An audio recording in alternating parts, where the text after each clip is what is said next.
हमारा भारत, जहां हर 6 महीने में कहीं ना कहीं इलेक्शंस चल ही रहे होते हैं। और इलेक्शंस का मतलब है पॉलिटिक्स, मीडिया, रैलीज, पैसा, कैंपेन, और सब कुछ ठीक तो चल रहा था। फिर क्या ज़रूरत है वन नेशन वन इलेक्शन की?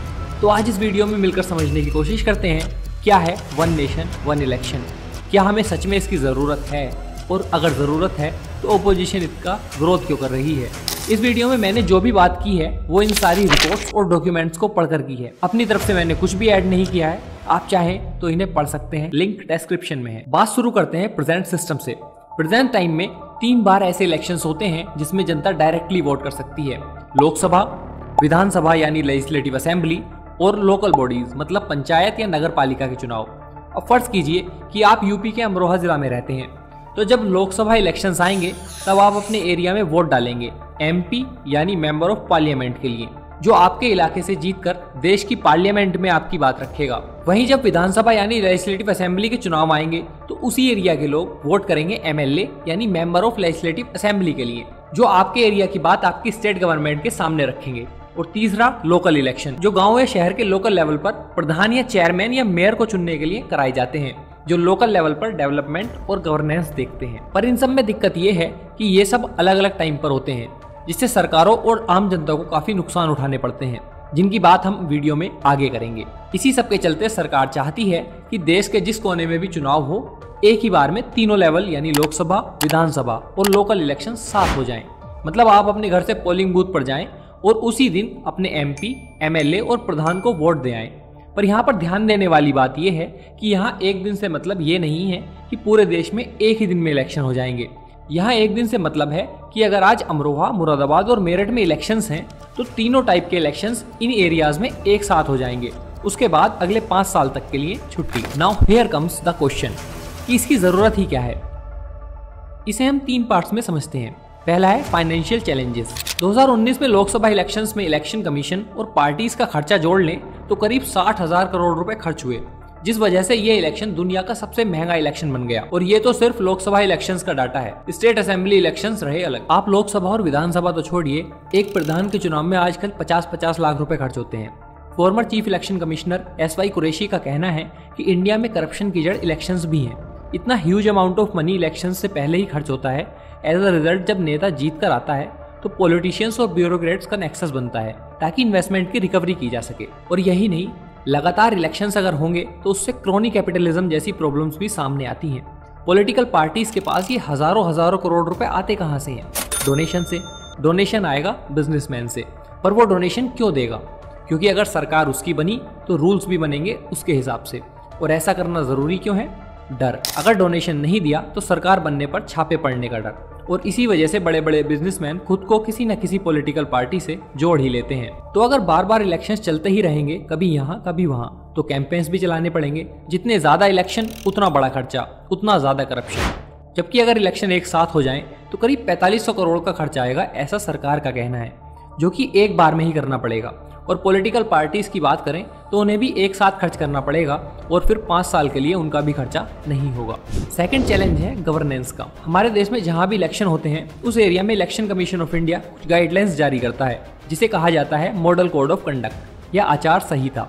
फॉर एग्जाम्पल, अगर गाजियाबाद कॉन्स्टिट्यूएंसी में 1 अप्रैल को इलेक्शंस होने हैं तो वहां की गवर्नमेंट इलेक्शंस की डेट अनाउंस होने के डेट से इलेक्शंस होने तक ना तो किसी नई योजना को ला सकती है, ना कोई बड़ी अनाउंसमेंट कर सकती है, ना कोई वेलफेयर प्रोग्राम चला सकती है। ऐसा किया इसलिए जाता है ताकि गवर्नमेंट वोटर्स को नई स्कीम के जरिए लुभा ना सके। 2017 में नीति आयोग ने analysis of simultaneous elections the what, why and how नाम से एक रिपोर्ट पब्लिश की।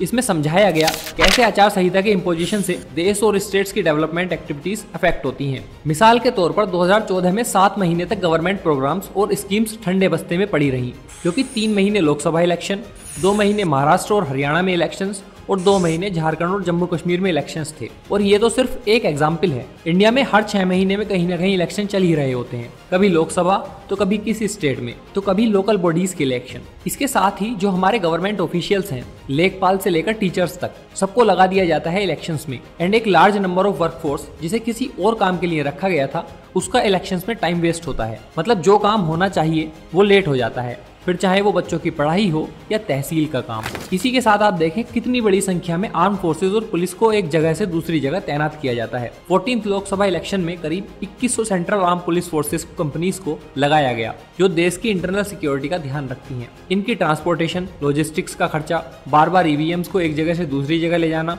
और भी कई तरह के खर्चे इसमें इंक्लूडेड हैं। सिमुलेटेनियस इलेक्शंस होंगे तो ये सारी चीजें एक ही बार होकर 5 साल के लिए बंद हो जाएंगी। साथ ही जब भी इलेक्शंस आते हैं, समाज में पोलराइजेशन अपनी पीक पर चलता है, क्योंकि हर पार्टी की अपनी वोट बैंक है। फॉर एग्जाम्पल, बीएसपी चाहती है लोगों में दलित और ब्राह्मणवाद जितना बढ़े उतने वोट्स मिलेंगे।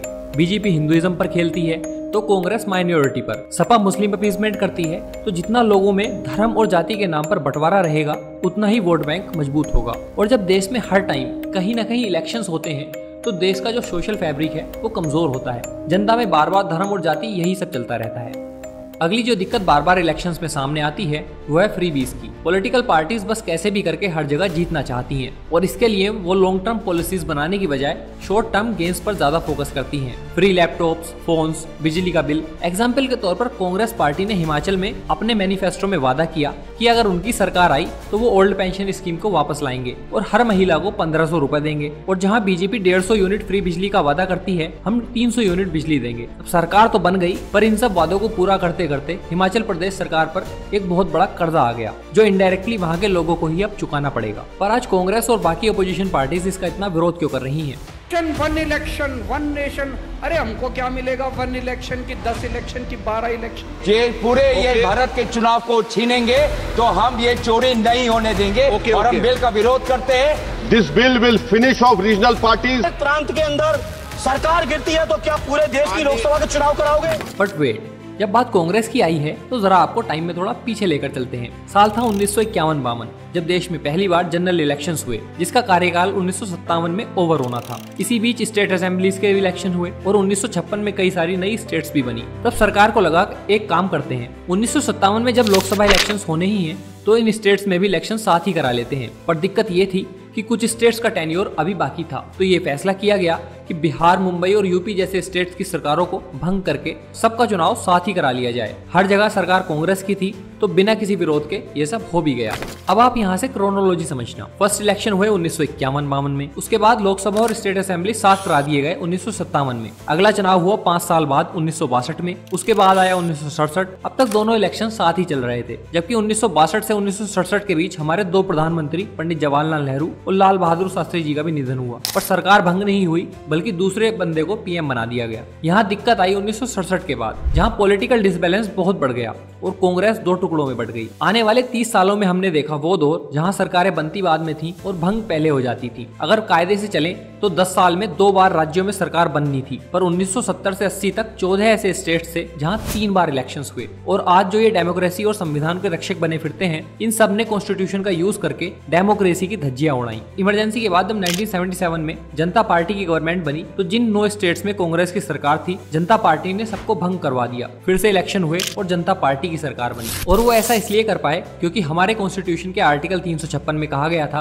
कि गवर्नर की सलाह पर सेंट्रल गवर्नमेंट स्टेट गवर्नमेंट को भंग कर सकती है। और गवर्नर को अपॉइंट कौन करता है? प्रेसिडेंट, जो कि अमूमन सेंट्रल गवर्नमेंट का ही एक आदमी होता है। अगले इलेक्शन में इंदिरा गांधी की सरकार बनी तो जिन 9 स्टेट्स में जनता पार्टी की सरकार बन गई थी उन्हें फिर से भंग कर दिया गया और फिर से इलेक्शन हुए और फिर सरकार बनी कांग्रेस की। जब ये चीज बार बार होने लगी तब सुप्रीम कोर्ट ने SR Bommai versus union of India case में ये जजमेंट दिया कि सेंट्रल गवर्नमेंट ऐसे ही किसी स्टेट गवर्नमेंट को भंग नहीं कर सकती, पहले उसे एक सही रीजन देना होगा। और अगर कोर्ट को लगता है कि रीजन इलॉजिकल है तो कोर्ट सेंट्रल गवर्नमेंट के डिसीजन को रिवर्स भी कर सकती है। अब आते हैं असली सवाल पर, जब 1 नेशन 1 इलेक्शन इतना ही अच्छा है तो इसका इतना विरोध क्यों? देखिए, इसके आने से कुछ चैलेंजेस हैं जो हमें फेस करने पड़ सकते हैं। पहला चैलेंज है फेडरलिज्म। हमारे देश में सरकारें ब्रॉडली 2 लेवल पर हैं। अगर लोकल गवर्नमेंट को साइड कर दे तो केंद्र में जैसे नरेंद्र मोदी गवर्नमेंट और स्टेट में जैसे पंजाब में आम आदमी पार्टी की गवर्नमेंट। अब दोनों गवर्नमेंट में झगड़ा ना हो इसलिए संविधान के शेड्यूल 7 में 3 लिस्ट दी गई हैं और दोनों की पावर्स को बांट दिया गया है। ओपोजिशन का कहना है कि अगर 7 चुनाव होते हैं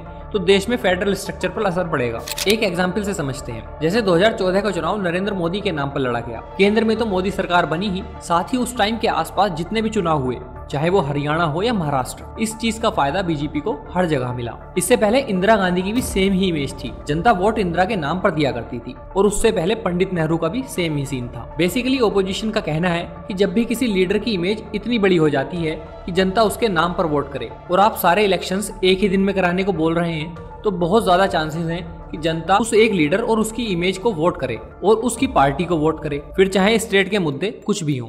IDFC इंस्टीट्यूट के एक सर्वे में सामने आया कि इस बात के 77% चांस पाए गए हैं कि अगर कोई सेम डे पर 3 अलग अलग वोट डाल रहा है तो वो सेम ही पार्टी को वोट करे। साथ ही जो लोकल पार्टीज हैं या रीजनल पार्टीज हैं उनको दबाया जा सकता है पैसे के दम पर या वर्कफोर्स के दम पर। एग्जाम्पल, अगर यूपी में एक साथ चुनाव होते हैं तो बीजेपी और कांग्रेस जैसी पार्टीज के कैंपेन्स और मनी पावर कहीं ज्यादा होंगे सपा और आरएलडी से, तो कहीं न कहीं उन्हें बड़ी पार्टी के सामने एक सेटबैक रहेगा। वहीं ऐसा होने के चांसेस भी बढ़ जाएंगे कि नेशनल लेवल के मुद्दों को जनता ज्यादा सपोर्ट देगी लोकल लेवल के मुद्दों पर। जैसे हमने देखा कि 2019 में जब एयर स्ट्राइक और सेना के नाम पर या फिर कहें कि नेशनलिज्म के नाम पर बीजेपी को पूरे देश ने वोट किया और एजुकेशन और अनएम्प्लॉयमेंट जैसे इशू दबके रह गए। ठीक ऐसे ही जनता नेशनल लेवल के मुद्दों पर लोकसभा के साथ साथ स्टेट सरकार को भी चुनेगी। पर अगर आप ट्रेंड्स देखें तो इस बिहेवियर में चेंज आया है। एग्जाम्पल के तौर पर 2024 में ही लोकसभा इलेक्शन हुए और आंध्र प्रदेश, सिक्किम जैसे राज्यों में भी चुनाव हुए, जहां हमने देखा आंध्र प्रदेश, जहां तेलुगु देशम पार्टी जो कि एक रीजनल पार्टी है, उसे 175 में से 165 सीटें मिली। सिक्किम में सिक्किम क्रांतिकारी मोर्चा की सरकार बनी, जबकि सेंटर में बीजेपी गवर्नमेंट बनी। तो ये कहना कि लोकल पार्टीज को खतरा है, इस बात में अब ज्यादा सेंस बचा नहीं है। अगर रीजनल पार्टीज का दबदबा और उनके मुद्दे जनता में बने हुए हैं तो नेशनल पार्टीज भी कई बार हार जाती हैं। तीसरी दिक्कत आती है अकाउंटेबिलिटी की। Chief election commissioner SY Qureshi का कहना है कि इससे पार्टीज और सरकार में जवाबदेही खत्म हो जाएगी। एग्जाम्पल से समझते हैं। 2022 में यूपी विधानसभा चुनाव हुए और योगी जी CM बने, भाजपा की सरकार बनी। 2024 में लोकसभा चुनाव में जनता ने बीजेपी को अपना गुस्सा दिखाया और जिन एरियाज में 2022 में बीजेपी जीत गई थी, सेम एरियाज में कई सारी लोकसभा सीट से बीजेपी हार गई। इस बात से हमें पता चलता है कि अगर बीच बीच में इलेक्शंस होते रहते हैं तो पॉलिटिकल पार्टीज और सरकारों पर भी जनता को जवाबदेही का डर बना रहता है, और अगर सारे इलेक्शंस एक साथ करा दिए जाएंगे तो ये जवाबदेही अगले 5 साल के लिए खत्म हो जाएगी। पर ये तो वो दिक्कतें हैं जो 1 नेशन 1 इलेक्शन लागू होने के बाद आ सकती हैं, लेकिन सबसे बड़ी दिक्कत तो ये है कि बीजेपी इसे पास कैसे कराएगी, क्योंकि इसे लागू करने के लिए हमें संविधान के आर्टिकल 83, 85, 172 और 174 को अमेंड करना पड़ेगा।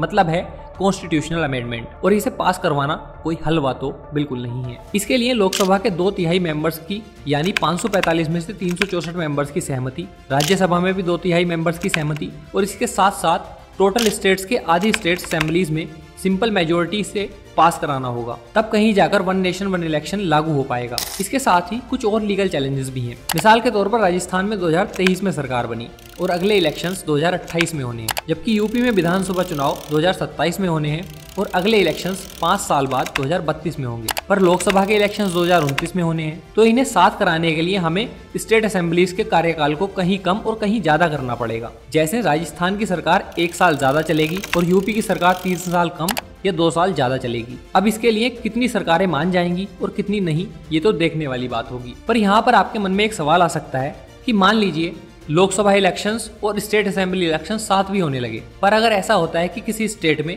कोई सरकार भंग हो गई तो फिर ये आपस में कैसे जुड़ेंगे? सरकार ने इससे निपटने के लिए भी एक प्लान सोचा है। जैसे ग्राम पंचायत के चुनाव में होता है कि अगर वहां का प्रधान आधे समय में ही मर जाए या किसी और वजह से उसे कैंसिल करना पड़े तो दोबारा से चुनाव होते हैं, लेकिन जो अगला नया प्रधान बनेगा वो अगले 5 साल के लिए नहीं बल्कि उतने ही टाइम के लिए बनेगा जितना उसका कार्यकाल बचा था। सेम उसी वे में अगर किसी स्टेट की सरकार भंग हो जाती है तो उसका जितना कार्यकाल बचा है नई सरकार सिर्फ उतने ही कार्यकाल के लिए बनेगी, और जैसे ही उसका कार्यकाल पूरा होगा तो लोकसभा इलेक्शन के साथ ही उस स्टेट के दोबारा से इलेक्शंस कराए जाएंगे और इसी के साथ वो दोबारा से सीक्वेंस में आ जाएगा। आप इस बारे में क्या सोचते हैं कि 1 नेशन और 1 इलेक्शन वाला ये कॉन्सेप्ट हमारे देश में आना चाहिए या नहीं? हमें कमेंट्स में जरूर बताएं और ऐसे ही इन्फॉर्मेटिव वीडियोस के लिए चैनल को सब्सक्राइब करें। मिलते हैं एक नए मुद्दे के साथ, तब तक के लिए जय हिंद, जय भारत।